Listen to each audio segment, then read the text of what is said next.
I just wanted to do a simple episode of what was the first public library in history. But no. No.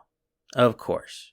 It's complicated, complex, and a bunch of historians are arguing what even a library is, let alone the first public library.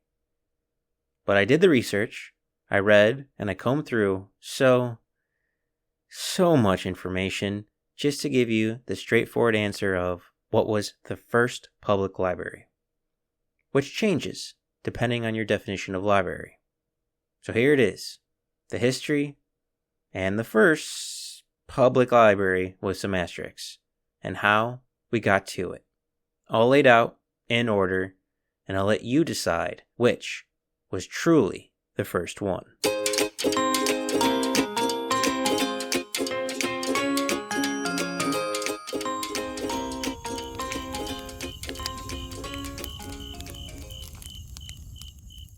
First off, the modern definition of a library, well, Webster has defined as a place in which literary, music, artistic, or reference materials are kept for use, but not for sale.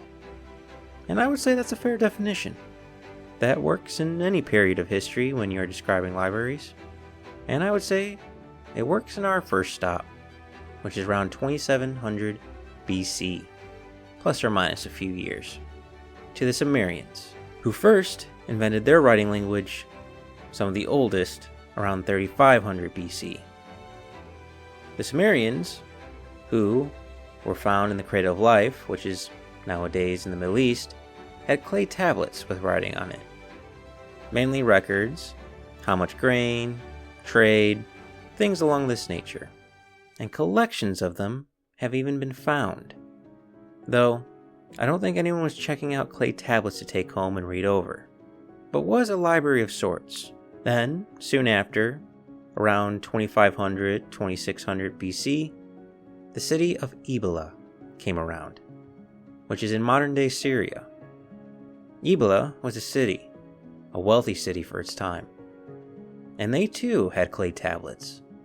Large amounts. In 1974, an Italian archaeologist, Paolo Mattia, found around 1,800 complete clay tablets, around 4,700 fragments of tablets, and thousands of chips from tablets.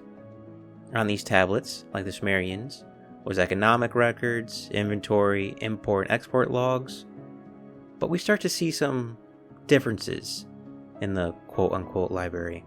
We start to get political relations with other cities, religion, music, and records of beer. Apparently, in the city of Ebla, they liked to make beer, and made a wide range of different types of beers, and they thought it was important enough to keep record of it.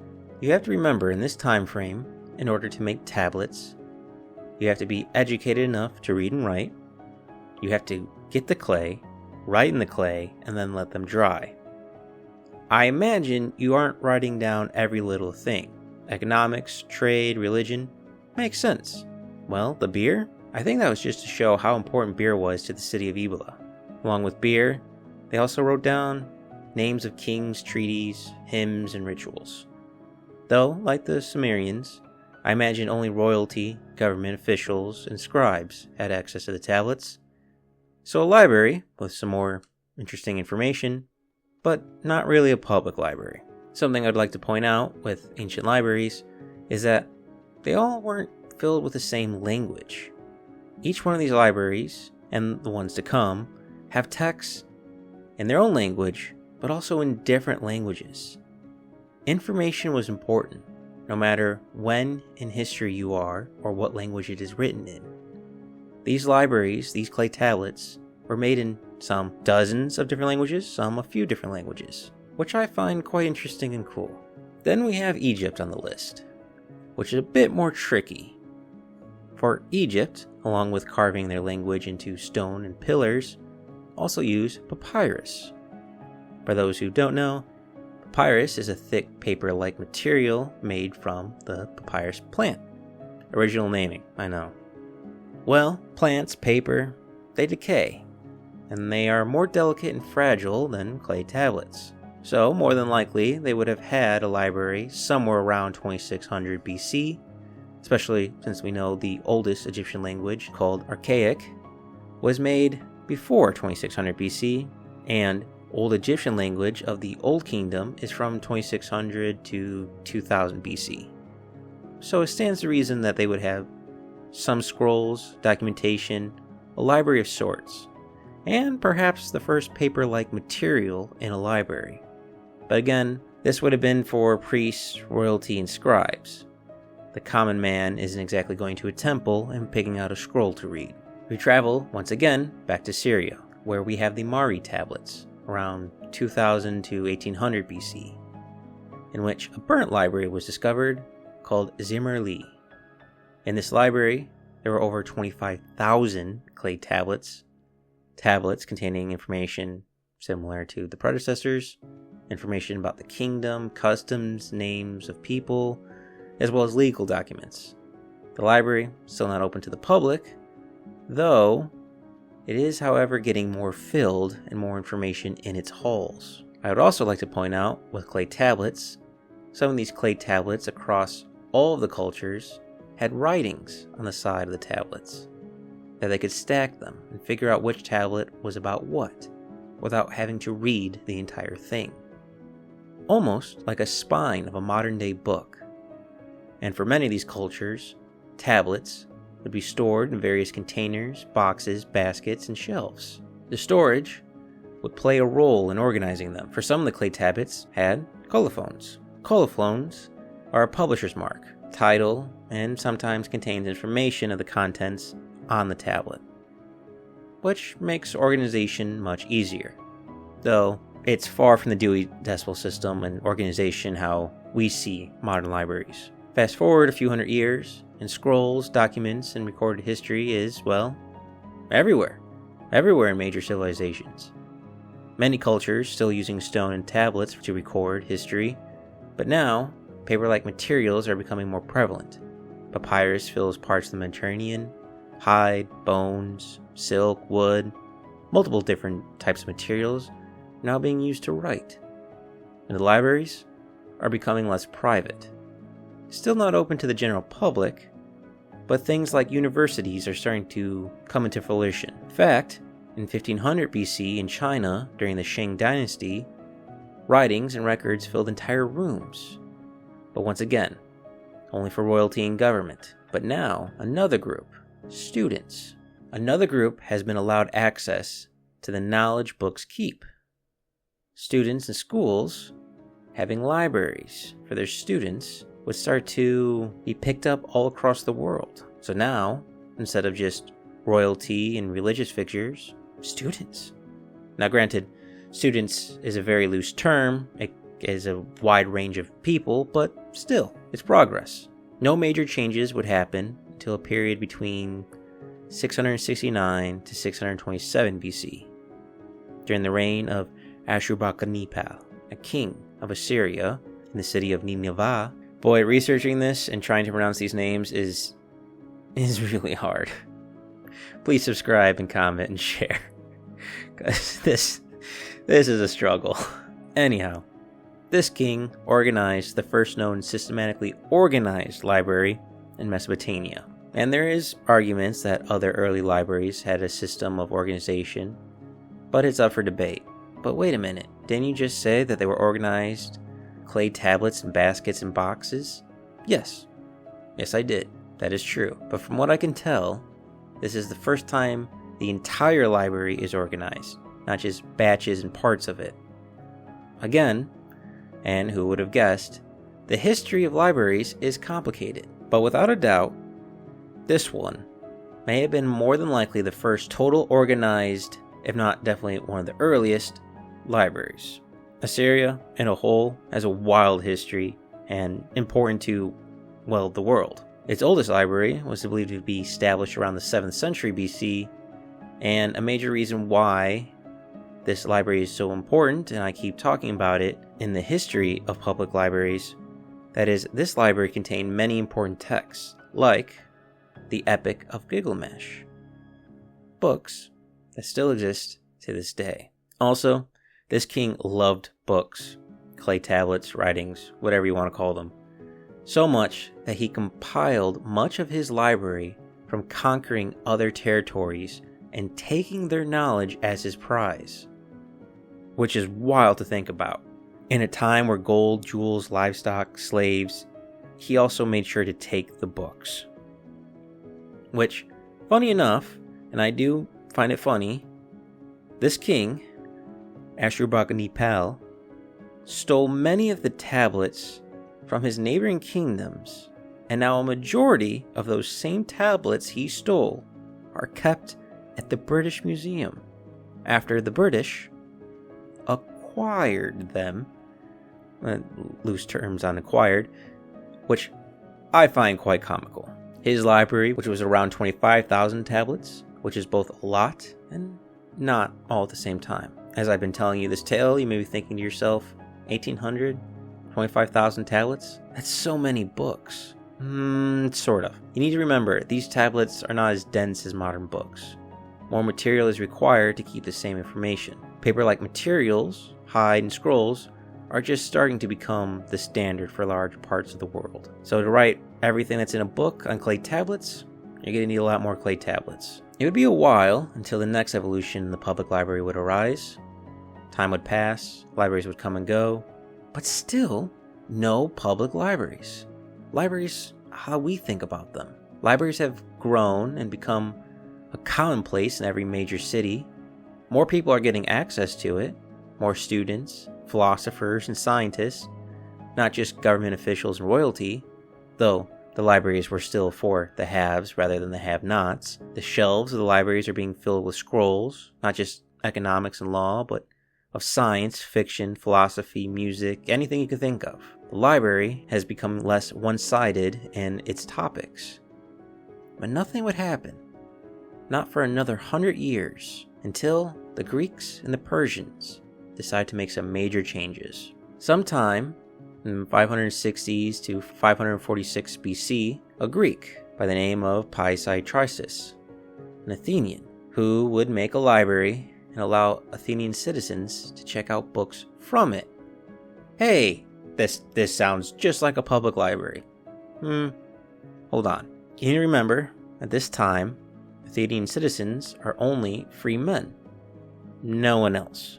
But, in all fairness, normal citizens were allowed to go to the library and even allowed to check out a book from this Athenian library, which is just wild. And also, to be fair, there is an argument that checking out a tablet or a scroll already exists from the library, though it would have been for people higher in the class system or students rather than the average citizens. So, some progress, but still asterisks there. And around the same period in Persia, during the Achaemenid era, somewhere from 330 to 550 BC, libraries would be created all over the empire's time. And many libraries would have different rules, depending on the city and who ruled. But some of those libraries would also allow books to be taken out by a citizen, though the records of which libraries did and where they are located and who was allowed to check out books is hard to uncover, and not as well known as the library in Athens. I wish I could find names and details from the Persian Empire, but alas, I could not. The Greeks and the Persians would create more sophisticated methods of organizing their scrolls, and even creating sampling of the scrolls, similar to what's inside the cover of a book or at the back of the book. And as the world grew bigger and at the same time smaller, the trade of information and knowledge became more commonplace, with libraries being a staple in that transaction. Eventually, a feather in the hat, a massive library would be formed by Ptolemy II Philadelphus in creating the Library of Alexandria. No, the Library of Alexandria wasn't made by Alexander the Great. Surprise, surprise. From the Persians and the Greeks of checking out books in their libraries, we eventually get to Rome. All roads lead to Rome, which will get their first library around 37 to 39 BC by Asinius Pollio, who became rich from his military campaigns and opened a public library for the whole public. Whether it was for only Roman citizens or any free person who could read, is up for debate. But it could have been the first library where all were welcome. And fun fact, there's a small chance Caesar, yes, that Caesar, had a play in creating the library, considering Antius Pollio was an officer under Caesar. But now, how do we get to the public library that we know and think of today?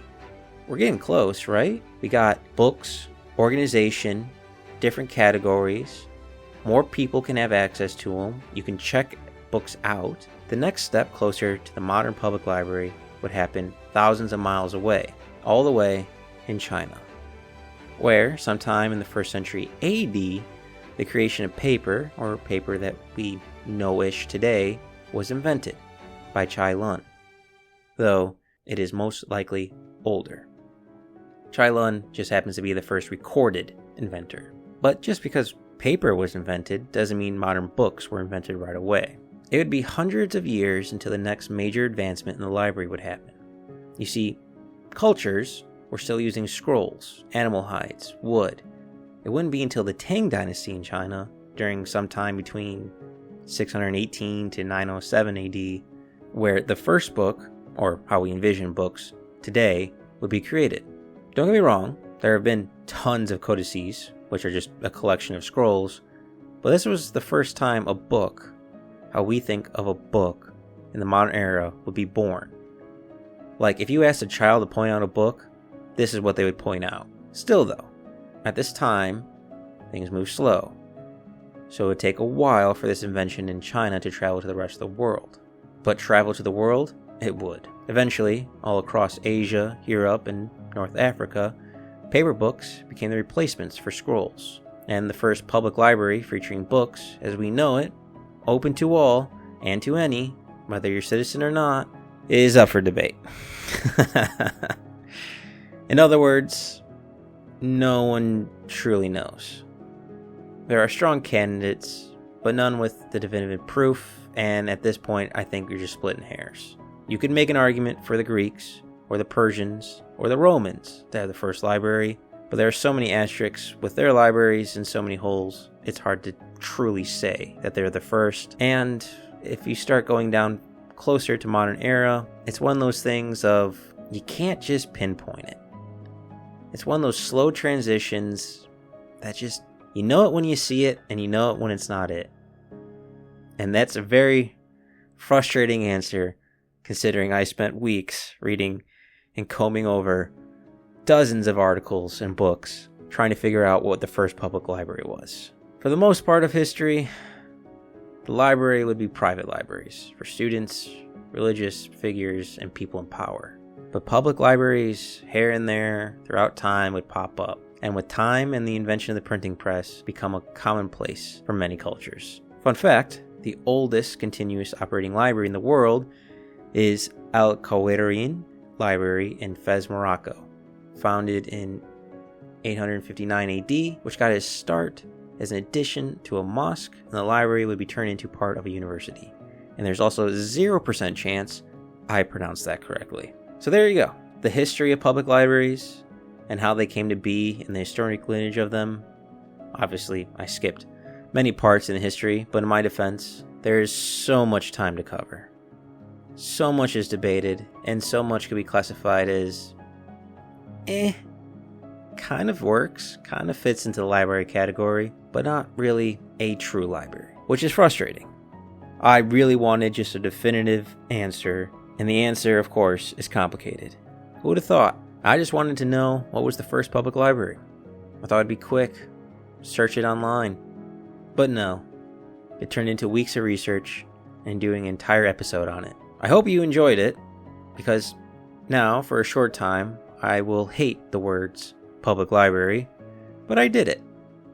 And I did it for you. And hopefully, when at a dinner party, someone asks, I wonder when the first public library was. You can go, it's a little more complicated. And with that being said, thank you all for listening.